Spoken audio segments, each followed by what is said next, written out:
Assalamualaikum warahmatullahi wabarakatuh. Yang terhormat Bapak Dr. Herman Syafri MPD selaku Kepala Sekolah SMAN 62 Jakarta. Yang saya hormati Ibu Hirziah MPD dan Ibu Dr. Anda Erika selaku penguji ujian praktek biologi tahun 2021. Perkenalkan, saya Abdul Aziz Al-Hadi dari kelas 12 MIPA 1 dengan nomor ujian 050270001. Pada kesempatan ini, saya akan melaksanakan ujian praktek LK2 Biologi, yaitu tentang konsep osmosis pada kentang. Adapun tujuan dari percobaan ini adalah yang pertama, mengetahui pengaruh dan konsep osmosis pada tumbuhan, maksudnya pada sel tumbuhan, dan yang kedua adalah untuk memenuhi nilai ujian praktek biologi LK2 tentang osmosis pada tumbuhan. Osmosis atau biasa disebut difusi air adalah perpindahan molekul pelarut yang biasanya adalah air dari larutan yang bersifat hipotonis ke larutan yang bersifat hipertonik melalui suatu membran semi-permeabel. Larutan hipotonik adalah larutan yang konsentrasi zat terlarutnya lebih rendah daripada zat pelarutnya. Sedangkan larutan hipertonik adalah larutan yang konsentrasi zat terlarutnya lebih besar daripada zat pelarutnya. Juga ada satu istilah lagi, yaitu larutan isotonik, yang dimana konsentrasi zat pelarut dan terlarutnya sama. Osmosis terjadi karena perbedaan konsentrasi antara dua zat atau dua lingkungan, di mana zat pelarut atau biasanya adalah air dari larutan hipotonis akan masuk menuju ke larutan hipertonik. Tujuannya adalah untuk mencapai keseimbangan konsentrasi di kedua larutan tersebut. Peristiwa osmosis dapat terjadi pada sel hewan maupun sel tumbuhan. Namun, karena pada praktikum kali ini kita akan melakukan uji coba osmosis pada sel kentang, maka yang kita bahas adalah konsep osmosis pada sel tumbuhan.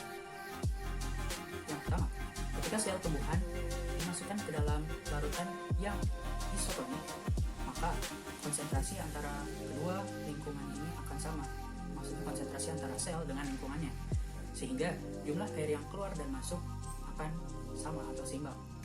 Namun, sel tumbuhan nyatanya membutuhkan air yang lebih banyak dari kondisi seimbang, sehingga ketika sel tumbuhan berada dalam larutan isotonik, jumlah air yang dibutuhkan kurang, dan lama-kelamaan sel-sel akan melembek.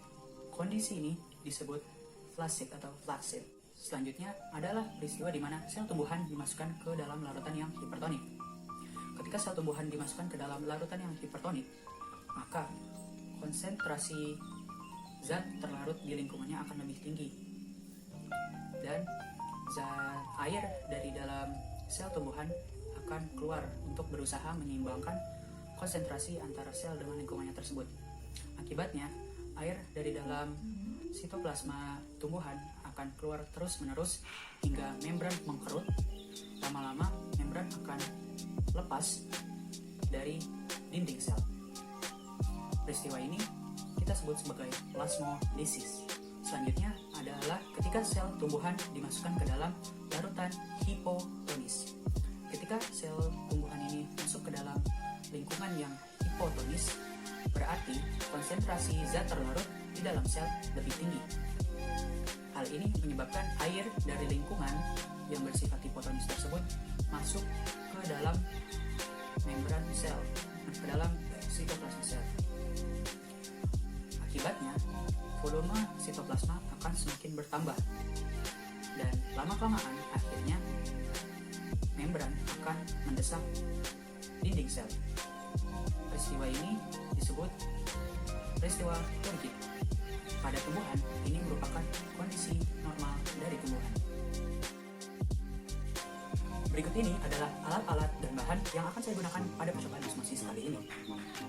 Terdapat air garam atau larutan garam, air biasa, 2 bongkah kentang, dan juga garis atau mistar sebagai alat ukur keadaan sebelum dan sesudah kentang dimasukkan ke dalam larutan. Pertama, kita ukur terlebih dahulu ukuran kentang sebelum dimasukkan ke dalam larutan.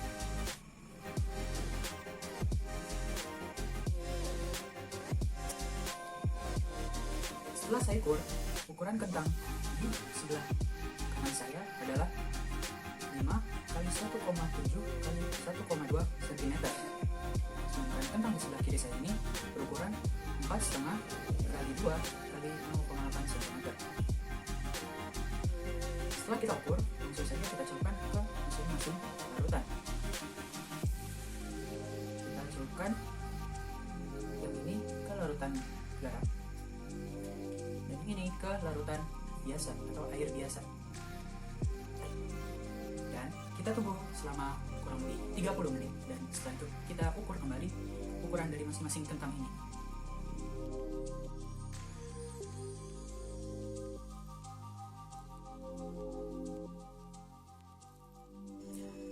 Setelah 30 menit, saya akan melihat apakah terjadi perubahan pada kentang yang tadi dimasukkan ke dalam larutan garam dan juga air. Di sini saya akan menggunakan sendok untuk mengambil kentang-kentang tersebut. Dari teksturnya sendiri, kentang yang dimasukkan ke dalam air garam menjadi lebih lunak. Mari kita ukur.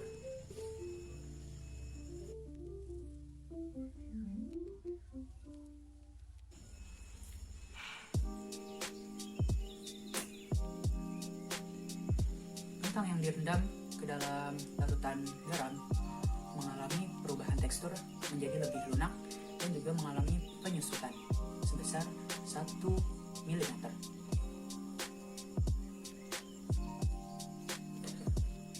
Kita cek kentang.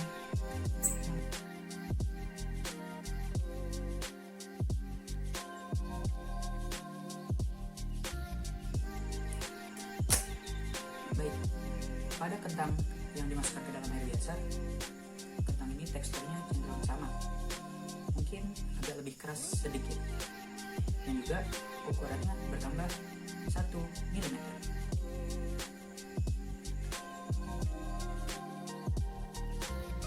Dari percobaan yang telah dilakukan tadi, saya dapat menyimpulkan hal-hal sebagai berikut.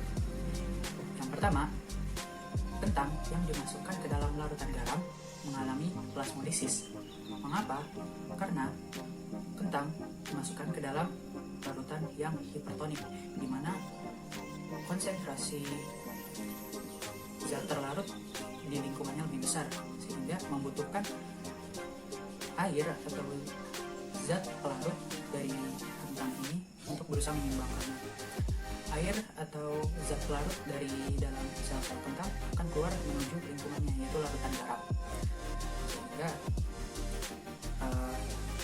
membran dari si kentang ini akan menyusut dikarenakan volume sitosolnya yang semakin berkurang.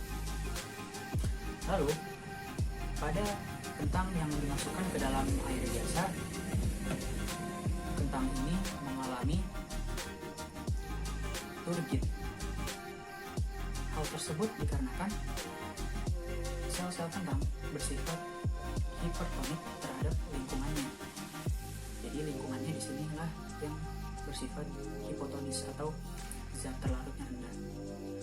Nah, karena zat terlarut di dalam sel-sel kentang lebih tinggi, maka air dari dalam air dari lingkungannya, yaitu dari air ini akan masuk ke dalam membran dan ke sitosol dari tumbuhan. Lalu karena volume sitosolnya bertambah, maka membrannya semakin melebar dan lama-kelamaan akan mendesak dinding sel, sehingga akan terjadi turgid. Dan pelaksanaan ujian praktik LK2 Biologi tentang konsep osmosis pada kentang. Kurang lebihnya mohon maaf. Wabillahi taufiq wal hidayah. Wassalamualaikum warahmatullahi wabarakatuh.